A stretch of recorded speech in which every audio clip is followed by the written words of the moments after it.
We're here at Bicester Heritage for the XK Media Day, which has been organised by the International XK Club. And I'm here with Philip Porter, Jaguar historian, author, and one of the founders of the Jaguar XK Club. Philip, we've got an amazing lineup of cars here. We've got the XK 120, the 140, the 150. Behind us, we've got the C and the D type as well. Perhaps you could explain a little bit about how significant the XK range was for Jaguar during the 1950s. It was extraordinarily significant because really it's what made Jaguar work. It put them on the map because directly from the XK 120 came the racing C-type. They realised that motor racing was good for publicity, but particularly Le Mans. The Le Mans 24-hour race was unique because it was one of only two races that appeared on the newspaper, front covers of every newspaper in America, United States, Indianapolis and Le Mans. So they created from the XK 120 the C-type racer, which really was, as you well know, it was a more aerodynamic, lighter XK 120. And they won Le Mans, and that put Jaguar on the map worldwide. The single most important thing that probably ever happened to Jaguar in the way of publicity.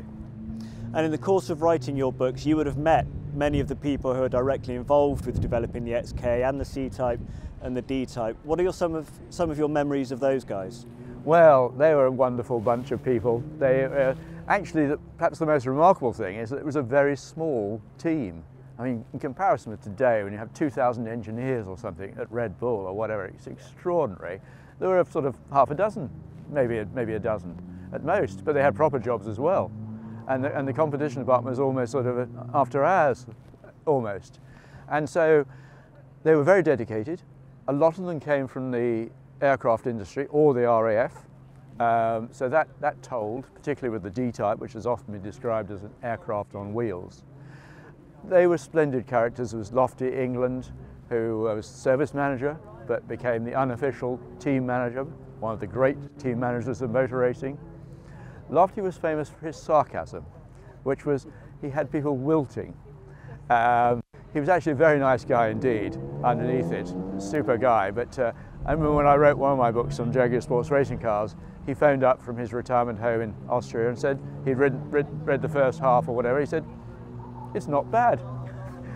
That from Lofty was praise, and I was greatly relieved.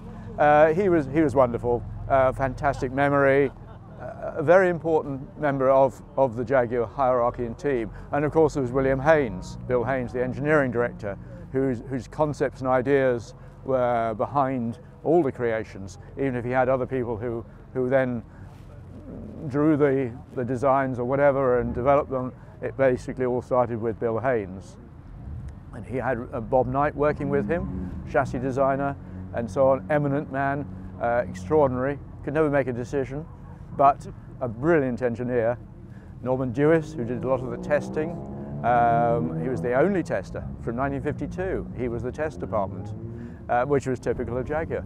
Norman put in hours and hours and hours refining the cars, etc., testing not only the road cars but also the competition cars. So an extraordinary team. The mechanics were great characters as well, and they're all very dedicated. It wasn't a 9-to-5 job. They there to make Jaguar successful and a great name. Wonderful spirit. And each of the cars, the 120, the 140 and the 150, they've each got their own very individual character, haven't they? You've said in the past that the XK series developed in the same way that the E-type series did later on, through the Series 1, the 2 and the 3. Could you explain a little bit about the individual character of each of the XK cars, and perhaps whether you've got a favourite of the range? I can't answer the last bit, but because they all have their qualities, as you absolutely say. That's a nice thing. They vary, they differ, but they each have their followers, their advocates, and great attributes. Well, the 120 started as sort of the raw sports car, particularly the Roadster, very much the wind in the hair, raw sports car, but still docile and comfortable even. So it was a sort of a racer at the weekends and a boulevard cruiser during the week, which is probably the first time ever, I reckon, that had been achieved in one car. Extraordinary. And of course, so much of it came down to the engine, the XK engine, which was so brilliant, so versatile, and would go on to do so much, including winning Le Mans. So The 120 Roadster was refined more with the fixed head, very similar mechanically of course, but with the roof.